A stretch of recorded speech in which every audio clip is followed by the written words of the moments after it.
Dopo aver raggiunto nel 2007 l'apice con quasi 13.000 macchine in movimento terra prodotte, il 2008, anno d'inizio della crisi economica mondiale, segna per la Komatsu di Este un vero e proprio crollo. Ancora più negativo l'indice del 2009, con una flessione del mercato del 70%.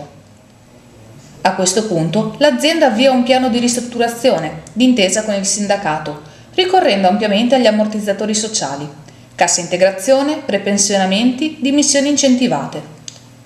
Dopo la cassa integrazione ordinaria scatta quella straordinaria per fronteggiare l'aggravarsi della congiuntura.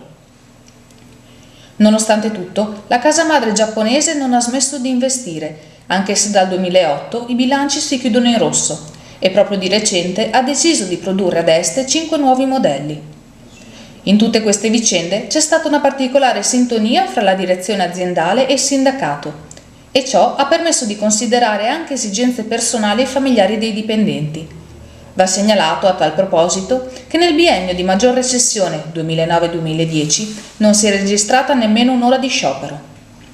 Nel frattempo, visto il perdurare della crisi, l'azienda ha avviato le procedure di mobilità per 83 lavoratori, 60 operai e 23 impiegati, anche perché il 19 aprile scade la cassa integrazione straordinaria, con la conseguenza che questi 83 dipendenti perderanno il posto di lavoro. Va precisato che la mobilità varia per durata e indennità corrisposta a seconda dell'età del lavoratore e non può superare i 3 anni. Con l'uscita di queste 83 persone restano in azienda 320 dipendenti, una forza lavoro più in linea con l'attuale mercato. Di positivo c'è però che la Komatsu non ha alcuna intenzione di chiudere lo stabilimento di Este, anche perché è l'unico del gruppo in Europa che produce macchine di media e piccola taglia.